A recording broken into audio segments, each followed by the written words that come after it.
Bismillahirrahmanirrahim. Assalamualaikum warahmatullahi wabarakatuh. Alhamdulillahirabbil alamin. Pada kesempatan kali ini kita masih bisa dipertemukan kembali dalam pembelajaran bahasa Indonesia bersama saya Irfan Rosyidin. Sebelum kita mulai pembelajaran ini, yakni pembelajaran bahasa Indonesia bab ketiga kelas 8 MTS SMP, mari kita berdoa menurut ajaran dan kepercayaan masing-masing. Berdoa disilakan.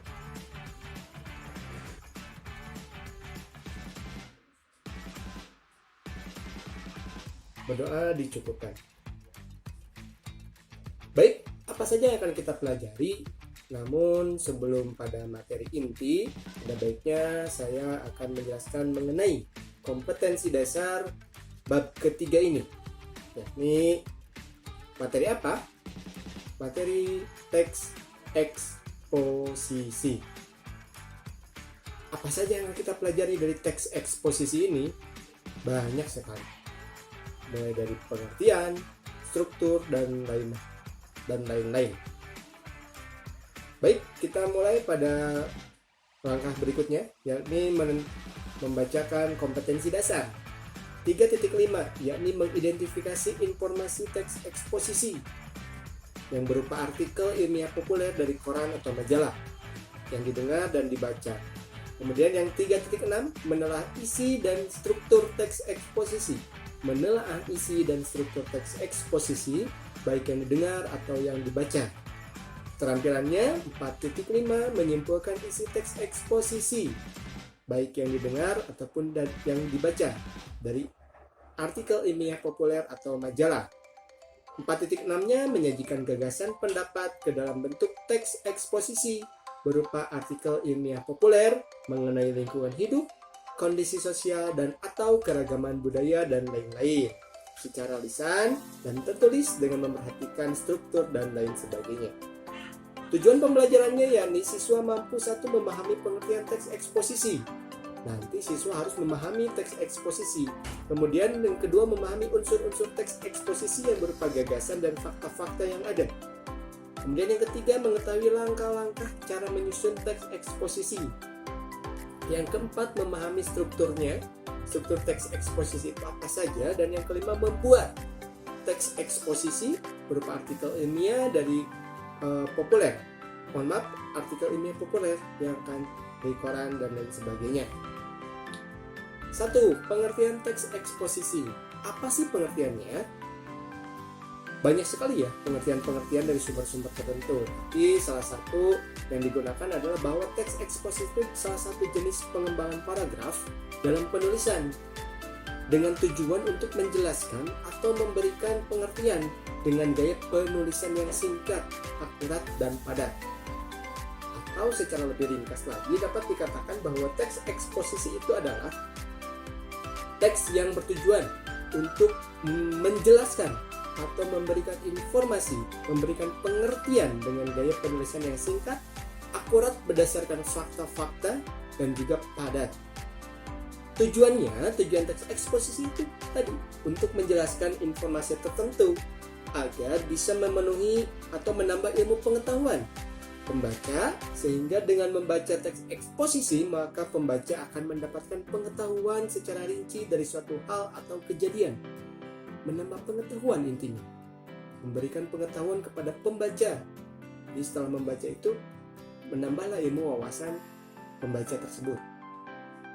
Bisa dipahami ya bahwa tujuannya untuk memberikan informasi terhadap suatu hal, suatu kejadian. Nah, ciri-ciri teks eksposisi antara lain, menjelaskan informasi pengetahuan, menjelaskan informasi sehingga bisa menjadi pengetahuan bagi pembaca. Kemudian yang kedua, berusaha menjelaskan tentang sesuatu, mendefinisikan, memberikan definisi pengertian tentang sesuatu. Kemudian dia memiliki sifatnya informatif, memberikan informasi. Kemudian penulisannya singkat, padat, dan akurat berdasarkan fakta-fakta yang ada.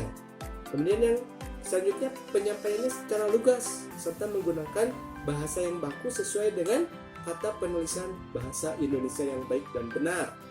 Kemudian selanjutnya tak memihak, Artinya, tak memaksakan kemauan penulis pada pembaca, tidak seperti persuasi, ada ajakan. Kalau di sini tidak, hanya memberikan informasi.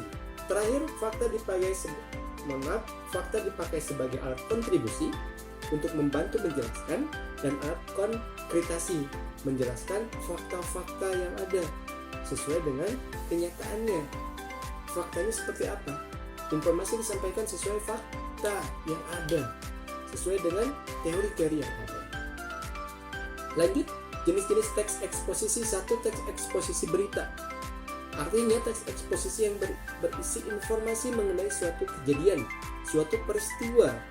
Tentunya menjawab askadimega. Apa, siapa, kapan, di mana, mengapa, dan bagaimana suatu peristiwa terjadi.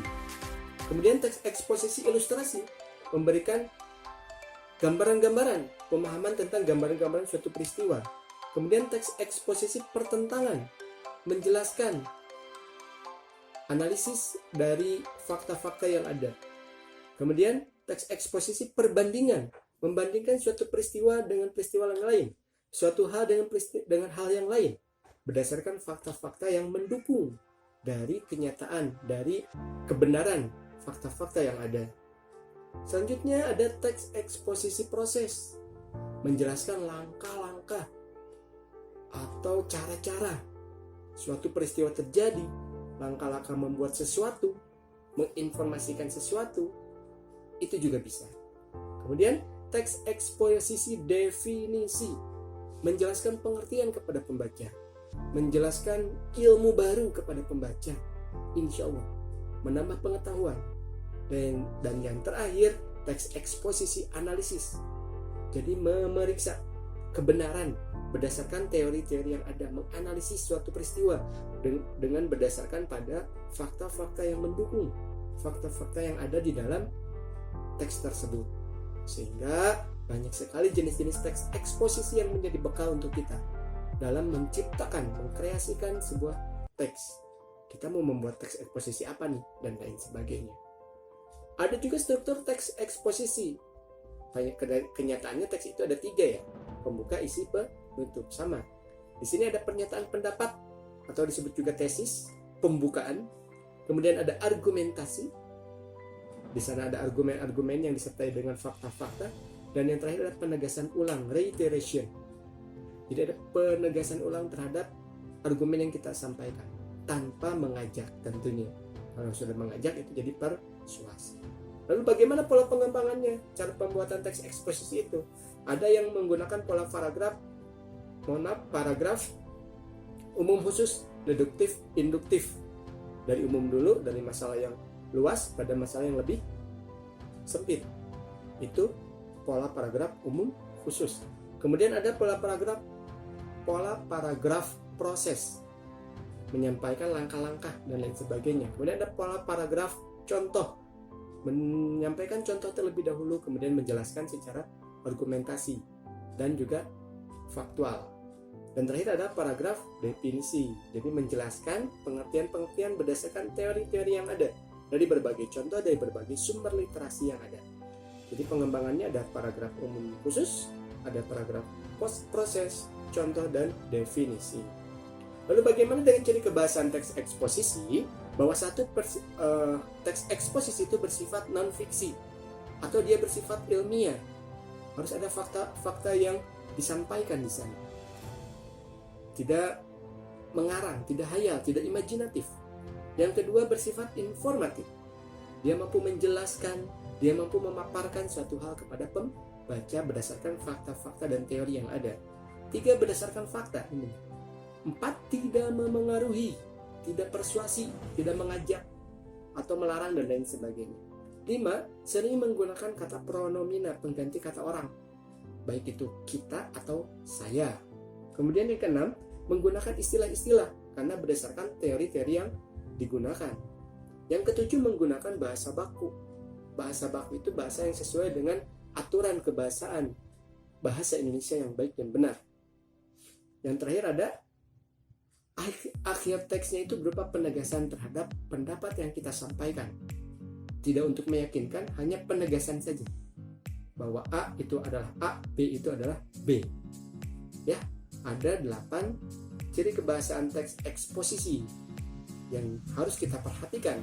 Jangan sampai kita membuat teks eksposisi tidak ilmiah, tapi hanya bersifat imajinatif, tidak ada fakta pendukung, tidak bisa menjelaskan dan lain sebagainya. Sekarang bagaimana menyusun teks eksposisi itu? Yang pertama, setiap teks itu kita harus mampu menentukan topik atau tema yang akan kita buat, yang akan kita paparkan. Kemudian yang kedua, kita menentukan tujuan dari pemaparan ini apa sih? Tujuan kita membuat teks eksposisi ini apa sih? Yang ketiga, baru kita cari bahannya. Sudah tahu tujuannya, cari bahannya. Apakah kita akan menyampaikan proses kah? Menyampaikan berita kah? Menyampaikan definisi kah? Cari kita bahannya dari literasi yang ada. Kemudian membuat kerangka karangan. Kenapa harus dibuat kerangka karangan?